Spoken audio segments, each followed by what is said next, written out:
Bonjour, aujourd'hui nous allons parler des compétences à l'ère des machines avec Erwan Tison, directeur des études de l'Institut Sapiens.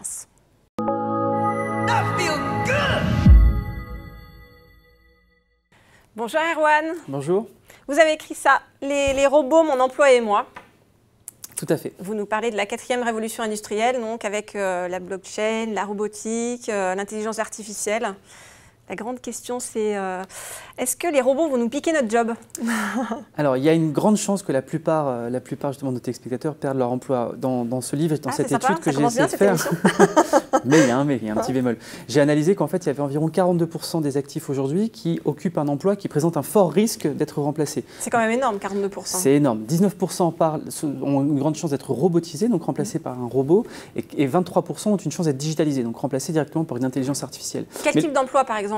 Quel type d'emploi? Tout simplement, par exemple, l'emploi de manutentionnaire, l'emploi de caissier. Mais cette révolution numérique-là, contrairement aux autres, elle va concerner l'école bleue, mais également l'école blanc. Vous avez des avocats qui vont se retrouver sur la paille à cause ou grâce à cette révolution. Vous avez des neurochirurgiens aussi. Demain, là, avec vous. Mais le fait de perdre votre emploi ne veut pas dire que vous allez vous retrouver forcément au chômage. Cette révolution numérique-là, comme toutes les autres révolutions technologiques qu'on a connues à travers l'histoire, sera positive en termes de création d'emplois. Toutes les révolutions précédentes, à chaque fois qu'elles ont détruit un emploi, elles ont environ créé 2 autres.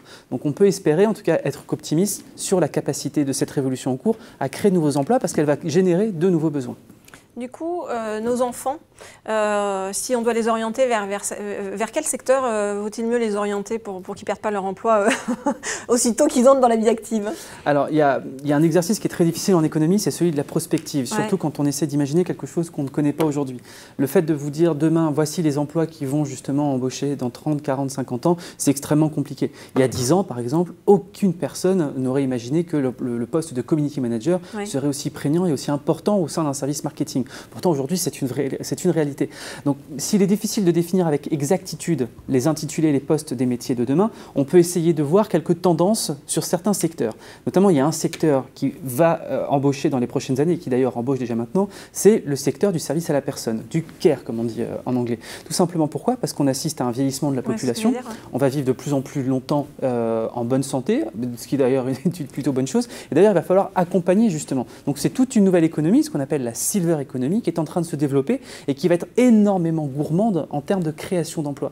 Donc tous les emplois à forte valeur ajoutée en termes d'empathie, en termes de discussion, en termes de compréhension et d'interaction sociale sont des emplois qui seront demain et des emplois presque luxueux sur le marché du travail et en tout cas qui s'échangeront à très fort salaire.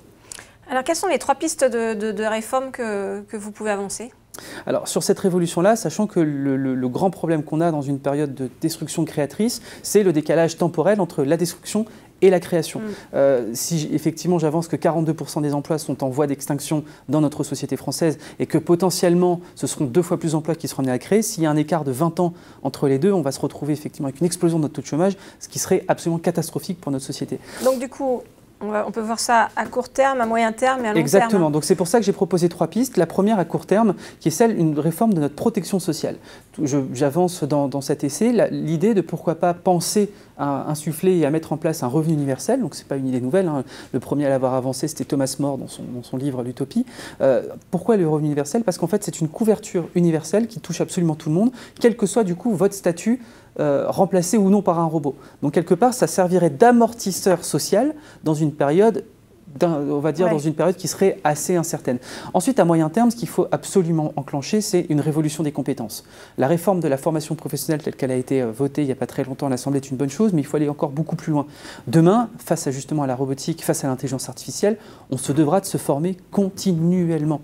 Parce que vous avez des secteurs technologiques qui sont émergents, vous avez des innovations qui sont quasiment quotidiennes, et dès qu'une innovation concurrence un travail humain, cette innovation-là va de facto prendre le travail de cet humain-là. Donc il faut que l'humain qui a des compétences qui vont se retrouver obsolètes sous l'effet de l'innovation puisse du coup en acquérir de nouvelles pour pouvoir justement devenir complémentaire et pas substituable. Et enfin, à long terme, la 3e piste que je propose, c'est une piste changement de logiciel, on va dire économique, qui est de miser sur une certaine forme de poche de création d'emplois, notamment liée à l'économie sociale et solidaire. Je parlais avant du service à la personne, on peut parler aussi de l'économie circulaire, qui est énorme en termes de création d'emplois, surtout dans un univers, dans un environnement où les ressources sont limitées.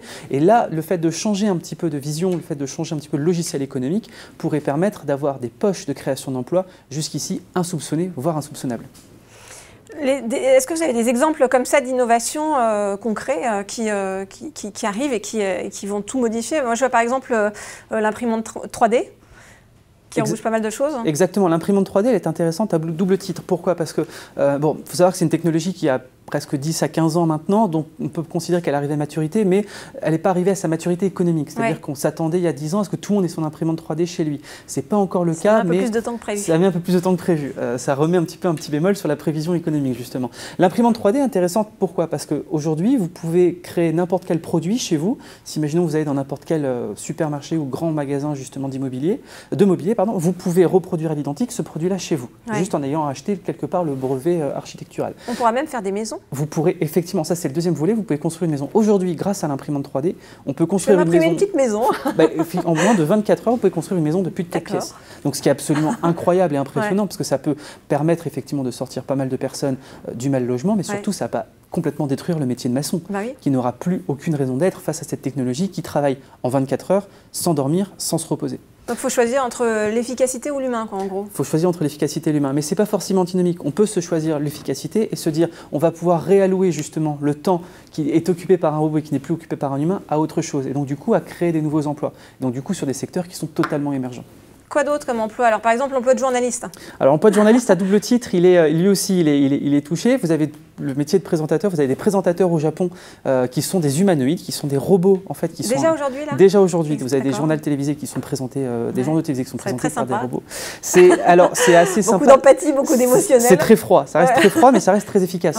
C'est de l'info quoi. C'est de l'info, parce que la voix est linéaire et en fait tout ce qu'il fait c'est lire uniquement des dépêches. Deuxièmement, vous avez de plus en plus de médias, de quotidiens même français, qui font appel à des intelligences artificielles pour retranscrire en fait des dépêches.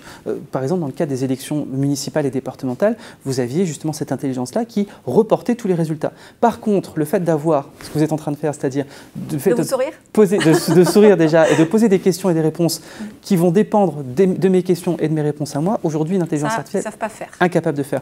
Essayez le travail avec votre assistant vocal dans votre smartphone ou demandez-lui de vous raconter une blague, il sera incapable d'avoir la répartie que peut avoir aujourd'hui un humain. Donc, pour faire un travail de journalistique, on va dire, global et qui soit plutôt général, oui. Pour faire un travail beaucoup plus pointu et beaucoup plus empathique, non. Alors quand on voit 2001, l'Odyssée de l'espace, c'est vraiment les robots vont nous exterminer. Alors finalement, pour conclure, est-ce que les robots, la robotique, c'est une bonne ou une mauvaise nouvelle selon vous? On verra, comme dit, je vais faire une réponse, je vais faire une réponse économique, je vais faire une réponse économiste, il y a 50% de chances que ça se passe très bien, donc 50% que ça se passe mal. Blague mise à part, je ne crois pas du tout personnellement au grand remplacement par les robots. À mon avis, ce qui nous menace plus, c'est pas du tout un scénario à la Terminator, vous avez une intelligence artificielle qui cherche à éradiquer l'humain, c'est plutôt un scénario à la Wall-E, ce dessin animé de Pixar, où en fait c'est plus sympa, mais quand vous regardez le destin de l'humanité, on se retrouve en fait dans le film, la morale c'est que l'humain se retrouve en fait à ne plus savoir marcher, ni manger, ni communiquer sans machine, et donc du coup en fait il est totalement dépendant de la machine, totalement assisté. Et ça c'est un risque effectivement qu'on prend, c'est pour ça qu'il faut continuer à cultiver ce qui fait nous des êtres humains. Bon, il y en a déjà beaucoup qui sont déjà assistés, donc finalement ça peut changer grand chose. Ça pourrait être pire. Merci Erwan d'être venu nous parler de tous ces... Comment anticiper en fait ces bouleversements inédits finalement. Anticiper pour comprendre, exactement. Et nous on se retrouve très vite pour une prochaine émission.